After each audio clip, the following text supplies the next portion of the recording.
Paano nakabook ng mga seat sales? Pag-usapan natin yan. Here are some tips. Usually, kailangan nyo talaga mag-abang.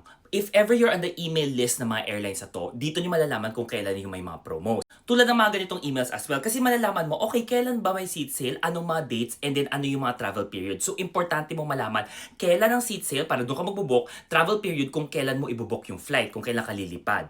Don't forget guys, marami rin different airlines dyan na full service katulad ng Cathay, Singapore Airlines. And pag nagsasale yan, murang-mura siya for a full service carrier. Meaning, may pagkain, may luggage na hindi yung patinitingin na bibilhin mo or bibili ka pa ng seat, etc. Tapos ang mahal din pala ng ticket lalabas. So always compare. Now, pag piso sale yan, piso fare, ang importante dito, mabilis ang kamay nyo at saka kailan hanapin nyo kung kailan yung pinakamababang fare. Currently, shooting this video, wala pa kasing piso fare. Pero for example, this route, pinakamura yung 399. Remember that is a promo fare. Again, hindi piso lang ang babayaran mo, pero kasi may mga taxes yan, mga fuel surcharge, kaya tataas pa rin yan. Ang fare, which is 1 peso, pero dahil nga may mga others na taxes na i-add on top, umaakit yung presyo. Now, kailangan mabilis ka rin mag-book nito. For example, kung nag-start ang sale, let's say February 10, kailangan February 10, midnight pa lang, nakaabang na kayo sa website nila. Book ka kaagad. Pabilisan yan kasi mabilis maubos. Another option that you can check definitely is using Google Flights. Favorite ko ang Google Flights because you can just see kung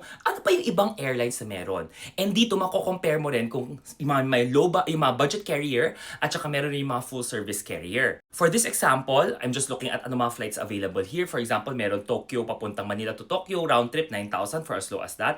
Hong Kong naman meron for as low as 5,000 pesos and other also na locations or mga destinations. My pro tip here is always make sure that you compare.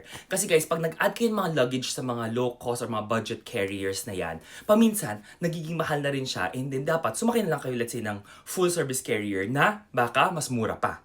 Don't forget, the luggage, the seat, the meals do add up. If ever ikaw yung tipo nagbabayahe ka with just your hand carry luggage or your carry-on luggage, then okay lang kasi mo kailangan mag-add ng luggage. Eh kung ikaw yung tipong kailangan mo ng check-in, compare.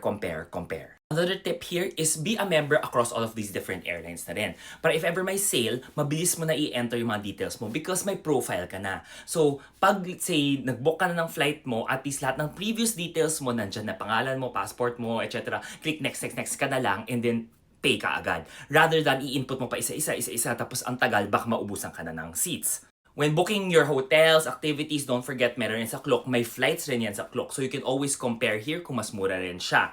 Pro tip ko whenever you're booking hotels, this is my favorite feature here. Titingnan mo to, meron dito map feature sa baba. And then titingnan mo dito kung saan malapit na station and then ang mga hotels na malapit dyan.